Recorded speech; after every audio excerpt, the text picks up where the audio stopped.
¿Qué tal? Muy buen día. A continuación les presentaremos la primera parte de la guía descriptiva en salud, correspondiente al módulo 105, la psicología en el campo de la salud, equipo que está conformado por Aranza Cantero, Astrid Domínguez, Diego López y Miguel López. El concepto de salud. El concepto de salud ha sido adaptado durante la historia de la humanidad, empezando en las antiguas civilizaciones hasta llegar a la definición más conocida y aceptada globalmente, dada por la Organización Mundial de la Salud en 1948. Indica que la salud es un estado de completo bienestar físico, mental y social, y no solamente la ausencia de afecciones o enfermedades. En épocas primitivas, la salud era entendida como la acción y el efecto de sobrevivir. En la etapa religiosa, la percepción de salud evoluciona y se vincula con la idea de salvación y sanación. Era entendida como el estado de ausencia de pecado, siendo necesaria de una figura divina para recuperar la salud en caso de pérdida. En la Revolución Francesa se entiende la salud como un derecho que debe ser asumido por el Estado, y durante la Revolución Industrial, la salud fue percibida como la capacidad de funcionar, siendo necesaria para poder trabajar. Tras la Segunda Guerra Mundial, la conceptualización de la salud dio un vuelco gracias a la OMS, ligando todo ello a la Declaración de los Derechos Humanos. La definición de salud puede ser adaptada según el enfoque sobre el que se trabaje y contexto donde se conceptualice. En un contexto médico donde el concepto primario es el de enfermedad, la salud es concebida como la ausencia de enfermedad. Para los pacientes, la salud se entiende como la recuperación de la normalidad y de la adaptación que hace posible la vida en su comunidad. Sociológicamente, la salud es el estado de un individuo que le permite desarrollar eficazmente su rol social.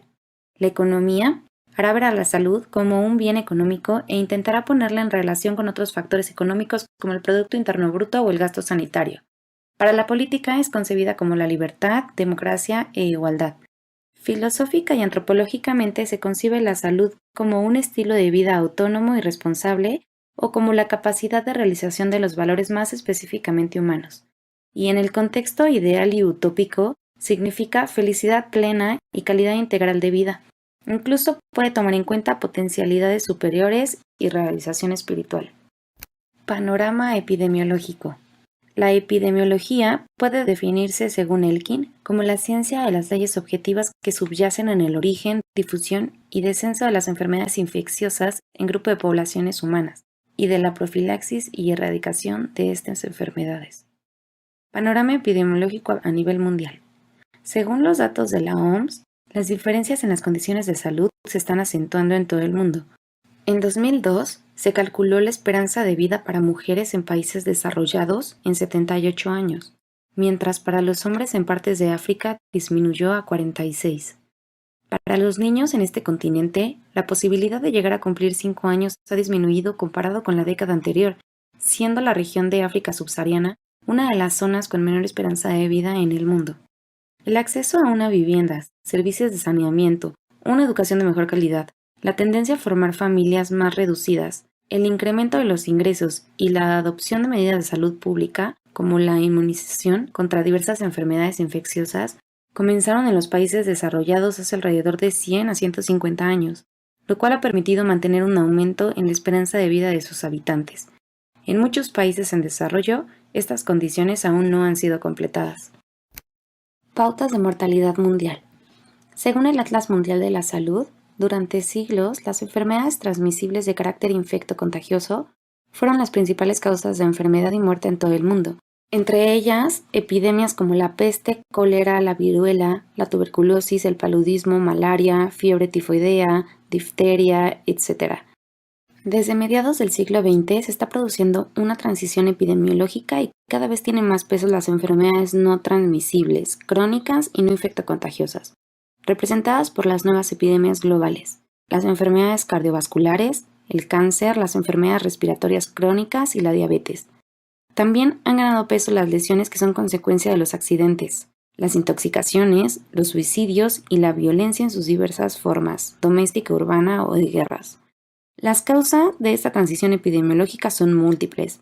Entre ellos cabe mencionar el proceso de envejecimiento de la población en todas las regiones del mundo, los procesos migratorios, en especial los internos desde el campo a las ciudades, donde ya viven más de la mitad de la población mundial, y los cambios en los estilos de vida, especialmente la adopción de dietas poco saludables, la inactividad física, el consumo de tabaco, alcohol y otras drogas, el estrés psicosocial, algunas conductas de riesgo como mantener relaciones sexuales sin protección o conducir de forma temeraria.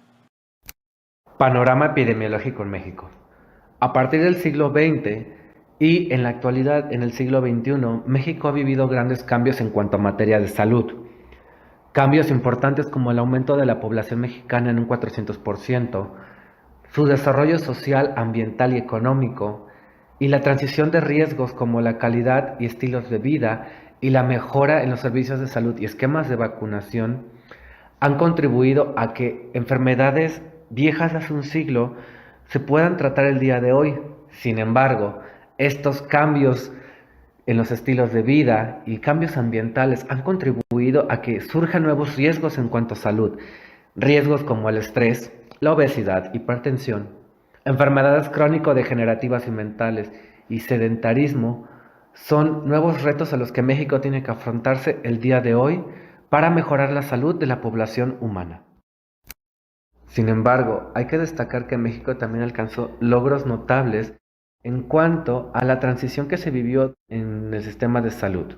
Cambios importantes como el incremento en la esperanza de vida, que de acuerdo a datos del INEGI para 1930 era de tan solo 36.9 años y que para 2015 se logró aumentar hasta 75.2 años en la población mexicana. También la mortalidad infantil disminuyó para 2015.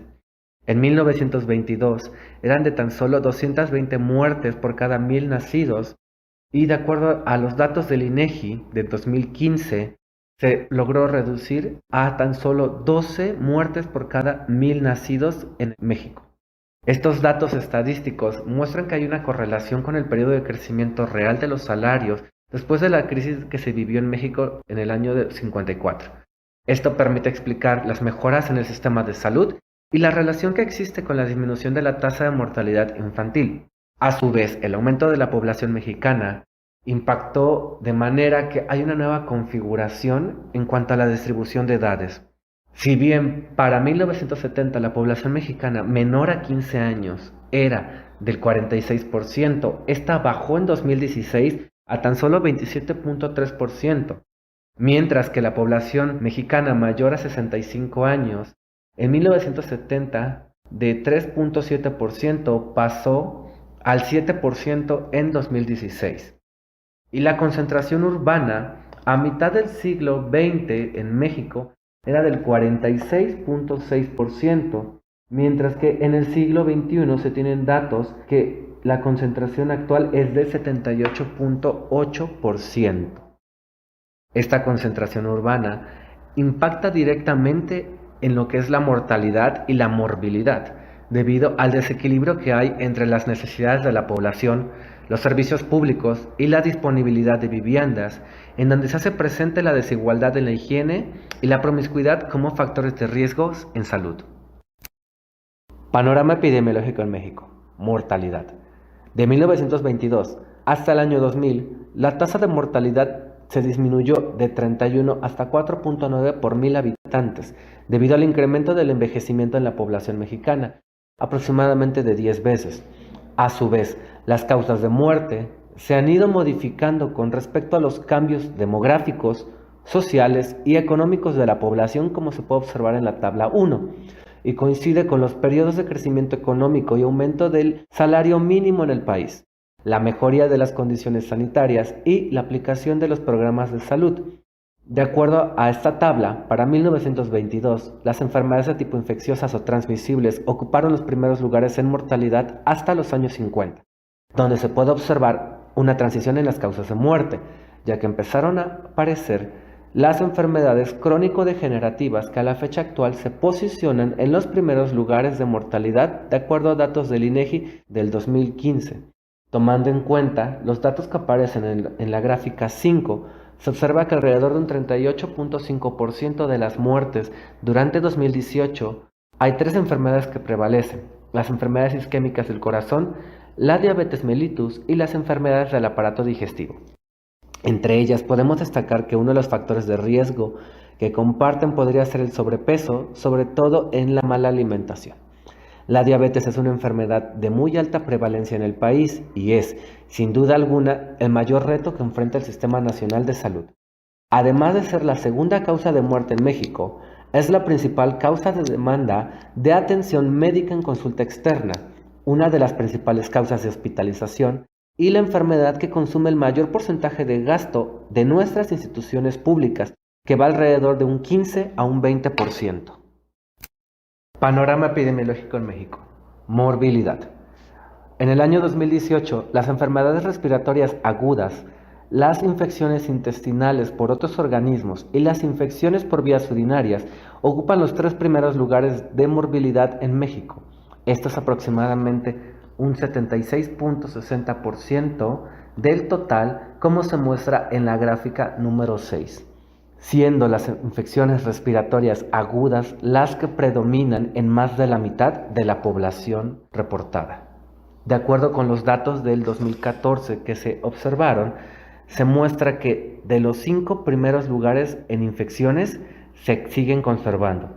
La conjuntivitis sube 2 lugares con respecto a los datos del 2014, junto con la obesidad y la diabetes mellitus tipo 2 descienden 2 lugares. Lo señalado representa un reto importante para las autoridades de salud del país, ya que por una parte no se observa una disminución significativa de las principales enfermedades transmisibles que afectan a la población y por otra, las enfermedades crónico-degenerativas se incrementan rápidamente. De acuerdo con los datos que presenta la gráfica 7, se ha logrado disminuir la morbilidad en menores de 1 año, esto debido a la intensificación en las campañas de vacunación. Sin embargo, a partir de los 15 años y hasta las personas mayores a 65 años, se observa un incremento en la morbilidad de dichos grupos, predominando las enfermedades respiratorias agudas en adultos mayores a 65 años y en la población de 25 a 44 años de edad. Lo anterior ocasiona que la demanda de atención médica sea cada vez mayor y por causas cada vez más diversas, sin mencionar que enfermedades como la hipertensión arterial y la diabetes se están presentando a edades que se consideran productivas, lo cual aumenta la probabilidad de desarrollar complicaciones en los individuos afectados, con el consecuente deterioro en la calidad de vida. En cuanto a los retos que México deberá afrontar para 2035, hay que destacar que entre todos los países de ingreso medio, él se destaca por haber logrado un avance extraordinario en salud en los años recientes. Como bien vimos, la tasa de mortalidad materna infantil ha disminuido en más de la mitad en lo que comprende de 1990 a 2030. México también ha sido un líder al introducir políticas progresivas de salud que incluyen la expansión del acceso al aseguramiento médico a través del Seguro Popular, y al ser el primer país en el mundo en aprobar un impuesto a las bebidas endulzantes con azúcar. No obstante, México sigue estando rezagado en materia de salud respecto a los países con el mejor desempeño de América Latina y de la Organización para la Cooperación y el Desarrollo Económico, la OCDE. Varias de las recomendaciones del Informe de Salud Global 2035 tienen en particular relevancia para México en la búsqueda por mejorar su desempeño en salud. Hay que destacar aquí 3 puntos importantes que México requiere afrontar para mejorar el sistema de salud. El primer punto sería la equidad global en los sistemas de salud. Esto debido a que las comunidades pobres, rurales y marginadas siguen enfrentando cargas de enfermedad considerablemente altas. El informe planteó que para alcanzar la convergencia global y mejorar el desempeño nacional en salud de países como México, se tendrá que prestar mayor atención a estos focos de mortalidad elevada y realizar acciones encaminadas a reducir las inequidades en salud al interior de los países. El segundo punto sería expandir la cobertura de salud para las enfermedades no transmisibles. Para ello se argumentó que las políticas fiscales como los impuestos al tabaco y al azúcar son una palanca poderosa pero subutilizada. México ha dado varios pasos para enfrentar este reto a través de los impuestos al tabaco, a las bebidas endulzadas con azúcar y a los alimentos con alta densidad calórica. Para ello se propone utilizar los impuestos al alcohol para reducir los factores de riesgo de las ENT y las lesiones. Para ello, deberán seguir expandiendo los paquetes de intervenciones en salud de modo que incluyan una detección y un tratamiento más agresivo de las enfermedades que se combaten por medio de las intervenciones más rentables y la inclusión de más enfermedades, conforme se disponga de más recursos para la salud. México ha comenzado a hacer esto mediante la expansión de la cobertura de las enfermedades no transmisibles con el Seguro Popular. Sin embargo, existen oportunidades para una mayor expansión a fin de hacer frente a la carga de estas en el país. Y el tercer punto es que México tiene que garantizar la calidad de los servicios de salud que ofrece a la población mexicana. Esto con recursos públicos para poder contener la escalada de costos improductivos en el sistema de salud. Se recomiendan 3 pasos claves para abordarla: introducir restricciones presupuestales duras, minimizar los pagos por servicio e instituir precios de referencia para limitar los pagos a realizar por el sector público en intervenciones específicas. Sistema Nacional de Salud en México. El Sistema Nacional de Salud en México, en su funcionamiento, presenta segmentación y a la vez una fragmentación. En ella coexisten diferentes aseguradoras que actúan de manera independiente y desarticulada, y el acceso a una u otra está en función de la inserción laboral y la capacidad de pago de las familias. Las aseguradoras principales en México, de acuerdo a los datos presentados en la gráfica número 8, son el Instituto Mexicano del Seguro Social, IMSS, que cubre alrededor del 43% de la población total del país; el Instituto de Seguridad y Servicios Sociales para los Trabajadores del Estado, ISSSTE, cubre alrededor del 7%; Petróleos Mexicanos, Fuerzas Armadas, Secretaría de Marina y varias otras aseguradoras para trabajadores estatales cubren alrededor del 5.9% de la población.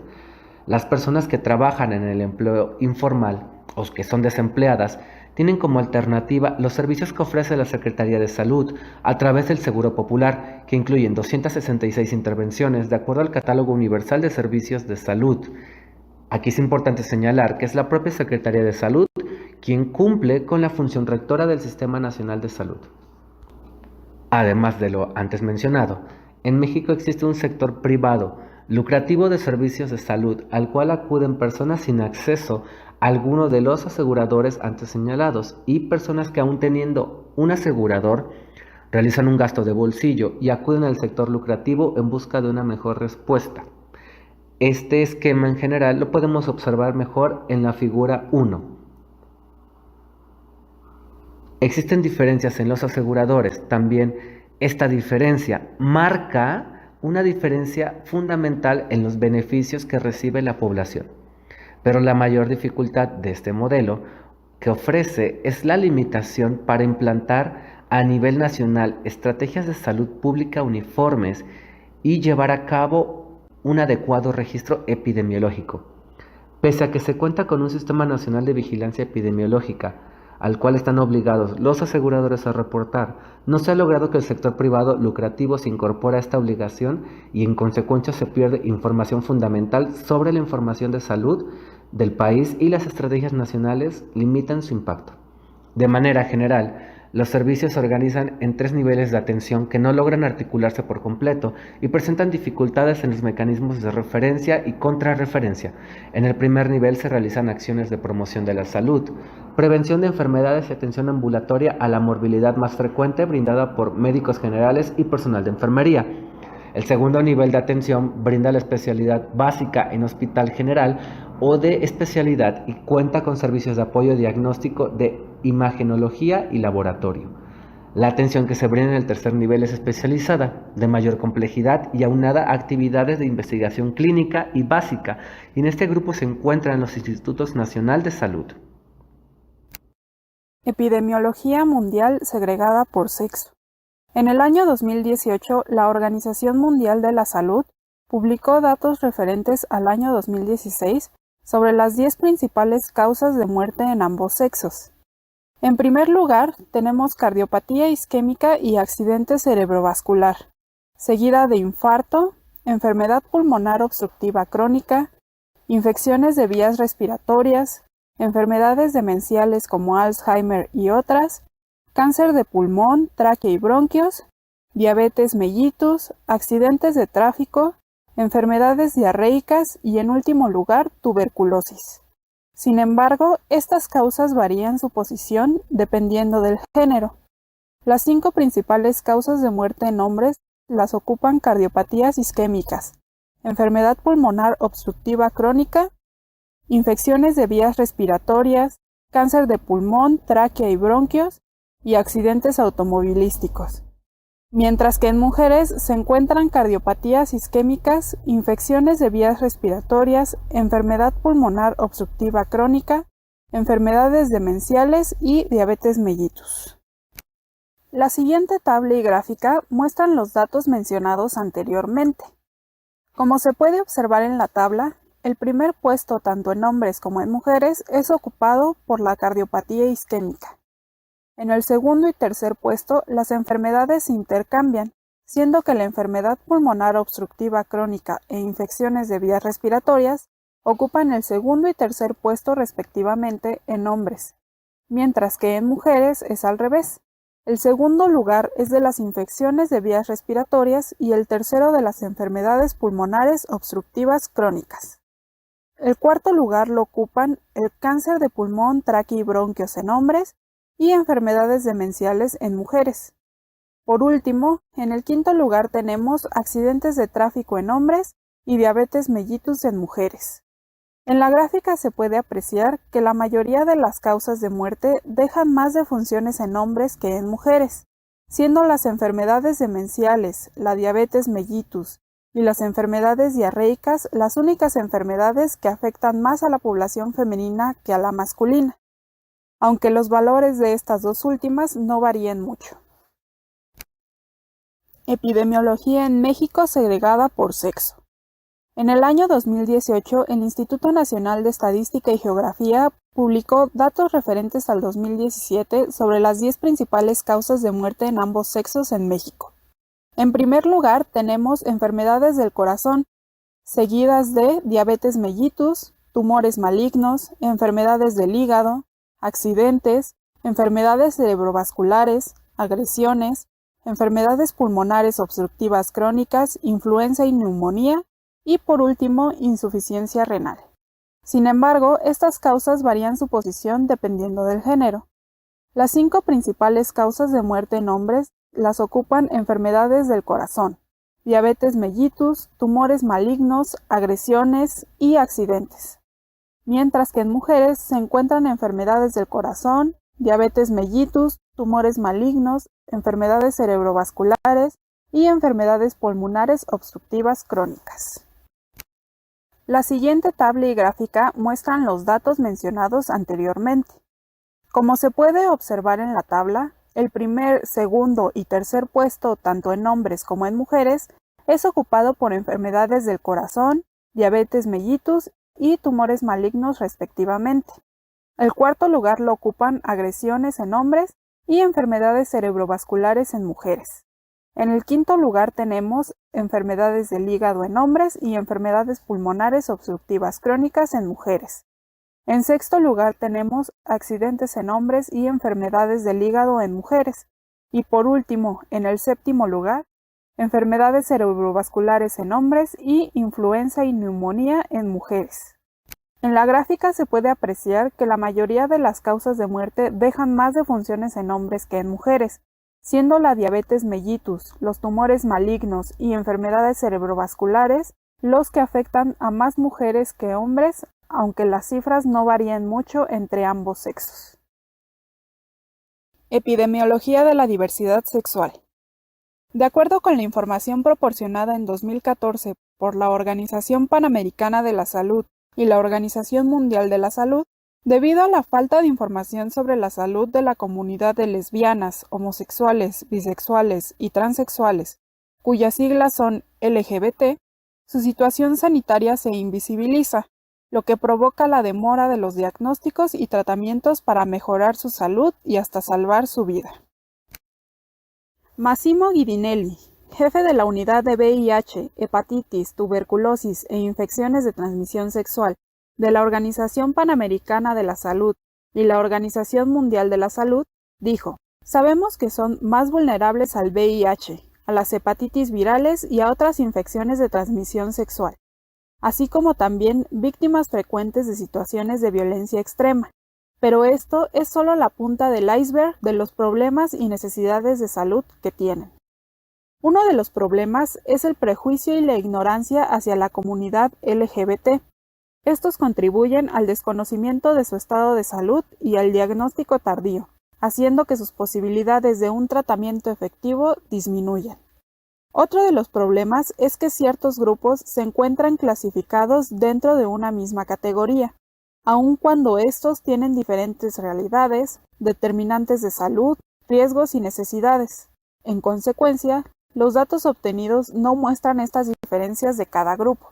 Un ejemplo de esto es la categoría hombres que tienen sexo con hombres, que abarca a los hombres gay, los hombres que no tienen una identidad gay pero tienen relaciones sexuales con otros hombres, y a las mujeres trans. De igual manera, se ha detectado que las lesbianas han sido invisibilizadas, ya que éstas no han sido tan impactadas por el VIH como los gays o trans. Rafael Massín, asesor principal en VIH, enfermedades de transmisión sexual y hepatitis de la Organización Panamericana de la Salud y de la Organización Mundial de la Salud, señaló: se presume que son poblaciones que no tienen riesgo ni vulnerabilidad aumentada. Sin embargo, sufren igualmente el estigma, la discriminación, el maltrato y la violencia como problemas de salud en sí mismos y como factores que las alejan de los servicios de salud y, por consiguiente, del diagnóstico y tratamiento temprano de sus problemas de salud, como pueden ser el cáncer de mama y los trastornos metabólicos o endocrinos. Se ha demostrado que la comunidad LGBT es más vulnerable a ciertas situaciones adversas a la salud que las personas heterosexuales. Kruger, Fish y Upchurch aseguran que el abuso de sustancias varía por la orientación sexual en hombres y mujeres. Por ejemplo, comparado con hombres heterosexuales, una gran cantidad de gays y hombres bisexuales tuvieron trastornos de abuso de alcohol en el último año, y todos los grupos de mujeres de la minoría de orientación sexual tuvieron altas tasas de ambos trastornos mayores a las de los heterosexuales. Esto fue influenciado por la discriminación hacia gays, lesbianas y bisexuales. De acuerdo con Reisner, Potit, Kitley, Cabral, Mothupeng, Donan, Holland, Max y Barrell, las personas transgénero documentan altos resultados adversos para la salud, como VIH y otras enfermedades de transmisión sexual, problemas de salud mental y usos y abuso de sustancias. Todo esto causado mayormente por el estigma y discriminación. Ging, Semlin, Tai, Gillespie, Osborne, Popliuk y Nazareth afirman que lesbianas, gays y bisexuales tienen mayor riesgo de sufrir desórdenes mentales, tener intenciones suicidas, abusar de sustancias y de provocarse autolesiones que las personas heterosexuales, ya que están sujetas a prejuicios y exclusión social, violencia y discriminación, debido a sus preferencias sexuales. Violencia y discriminación en México. Las siguientes gráficas, elaboradas con datos publicados en el año 2018 por la Comisión Nacional de Derechos Humanos, muestran los tipos de violencia y discriminación sufridas por jóvenes con un rango de entre 12 a 29 años de edad pertenecientes a la comunidad LGBTI. Para obtener estos datos fueron encuestados 1.079 jóvenes. Como se puede observar en la gráfica 11, de esos 1.079 jóvenes encuestados, aproximadamente 670 de ellos afirmaron haber sufrido violencia escolar. 442 dijeron que fueron marginados del ambiente familiar por su orientación sexual. 431 afirmaron haber sido excluidos de algún espacio o grupo religioso. Aproximadamente 324 afirmaron haber sido violentados por policías, y 270 de ellos dijeron que se les impidió donar sangre a causa de su orientación sexual. En la gráfica 12 se exhiben los datos del tipo de violencia que esos jóvenes encuestados han sufrido a lo largo de su vida. 592 de ellos dijeron haber sufrido violencia verbal, 381 aproximadamente violencia psicológica. 250 afirman haber sido amenazados y aproximadamente 224 de ellos afirman haber sufrido de violencia física. El uso de la psicología de la salud para los problemas de salud de las y los mexicanos. La psicología de la salud ha sido abordada por diversos autores que a lo largo del tiempo la han definido de distintas formas. Stone, en 1979, la define como la especialidad de la psicología que comprende la aplicación de los conceptos y métodos psicológicos a cualquier problema surgido en el sistema de salud, pudiendo ser niveles de atención de salud pública, de educación y planificación de la salud. Por su parte, Matarazzo en 1980 lo define como el agregado de las contribuciones profesionales, científicas y educativas de la psicología a la promoción y mantenimiento de la salud, prevención y tratamiento de la enfermedad, la identificación de los correlatos etiológicos y el diagnóstico de la salud, la enfermedad y las disfunciones relacionadas. Torres y Beltrán, en 1986, lo definen como la actividad profesional encaminada a estudiar e influir sobre aquellos aspectos de la esfera psicológica, actitudes, concepciones, conductas, valores, hábitos, etc., que facilitan la vinculación estrecha entre el equipo de salud y la población, en un esfuerzo conjunto para identificar y dar solución a los problemas de salud que aquejan a la segunda. Bloom, en 1986, define: tiene que ver con el estudio científico de la conducta, las ideas, actitudes y creencias relacionadas con la salud y la enfermedad. Holtzman, Evanis, Kennedy e Isco, en 1988, definen este campo como un área que se interesa en la relación biopsicosocial de la mente y el cuerpo en un medio sociocultural determinado, así como en el desarrollo de nuevas tecnologías del comportamiento para la promoción y el mantenimiento de la salud. Por su parte, Rodríguez y Palacios en 1989 definen que es el área que permite la aplicación de los alcances metodológicos de otras áreas de la psicología y con esto una incidencia en la conducta particular de los individuos y de sus comunidades, para el cuidado, mantenimiento y promoción de la salud como un estilo de vida, planteando una alternativa diferente de la organización del comportamiento individual y colectivo al respecto.